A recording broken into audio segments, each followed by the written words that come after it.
Le but de la vidéo, c'est surtout de déculpabiliser les gens qui se sentent honteux face à une addiction. Coucou tout le monde, aujourd'hui une vidéo sur un sujet qui est revenu également en séance, qui est la culpabilité face à l'addiction. Donc bien sûr, toute personne qui se sent addict, qui a des problèmes d'addiction, je vous invite à aller voir des addictologues, des médecins compétents. La thérapie est une aide supplémentaire pour, libérer émotionnellement les blocages, voir ce qui peut être le déclencheur, entre guillemets, voir en amont ce qui peut aider au mieux, assainir le terrain pour que la personne puisse avoir le plus de force possible pour justement ne plus retourner dans ses addictions. Mais on est d'accord qu'un suivi médical est indispensable, je préfère le préciser. Après, moi, mon sujet, c'est pas tant comment guérir d'une addiction, c'est la culpabilité face à l'addiction, qui, pour moi, est un problème à la guérison d'une addiction. Parce qu'une personne qui culpabilise et qui n'ose pas en parler, que ce soit un thérapeute ou un médecin, c'est un vrai problème. Une personne addicte est avant tout une personne en souffrance. Et c'est souvent, les personnes qui souffrent d'addiction sont souvent des gens qui ont une hypersensibilité ou une hyperémotivité, qui sont neuroatypiques. Enfin, toutes ces personnes-là sont plus sujettes à l'addiction. Parce que vous l'aurez compris, la vie est telle qu'elle est parfois si intense, si violente, que c'est la réponse, on va dire, malheureusement, la plus accessible à ce moment-là pour essayer de se sentir bien ou de minimiser l'intensité de l'émotion ou de la sensibilité, d'essayer de canaliser ça. Donc, c'est pour ça que c'est important pour moi que les personnes qui en souffrent ne culpabilisent pas à en parler, parce que c'est très important, et surtout ne se sentent pas inférieures à d'autres personnes qui ont une hygiène de vie irréprochable, parce qu'on confond beaucoup spiritualité et thérapie. Les deux sont liés, mais ça n'a rien à voir.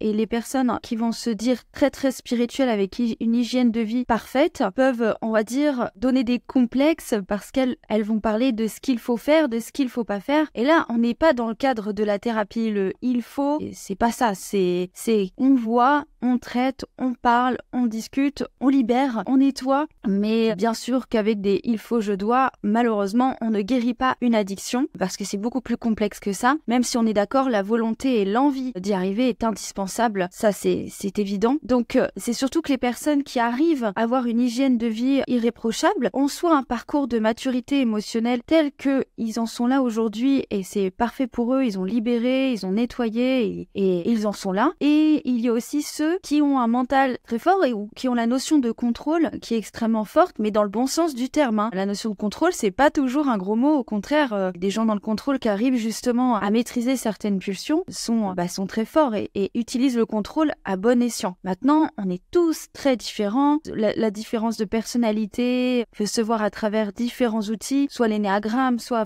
il y a plein d'outils, des tests de personnalité, il y a plein d'outils qui permettent de comprendre un peu mieux de quel bois on est. C'est pour ça que se comparer est évidemment une erreur parce que nous n'avons pas tous les mêmes forces et nous n'avons pas tous les mêmes faiblesses. Donc, le but de la vidéo, c'est surtout de déculpabiliser les gens qui se sentent honteux face à une addiction. Dites-vous qu'il y a une sensibilité, une émotion, des sensibilités qui doivent être traitées, qui doivent être considérées. Avant tout, une meilleure connaissance de soi-même, mais ça fait pas de vous une personne moins spirituelle, loin de là. Voilà. Pour finir, la culpabilité, c'est vraiment très très enfermant. C'est quelque chose qui vient vider le plexus solaire. La culpabilité est souvent accompagnée de phrases assassines, de phrases dévalorisantes qui n'aident en aucun cas la libération émotionnelle, la confiance en soi, le bien-être. Voilà, et j'espère que cette petite vidéo vous aura aidé si vous êtes concerné. En tout cas, je vous fais des gros bisous. Moi.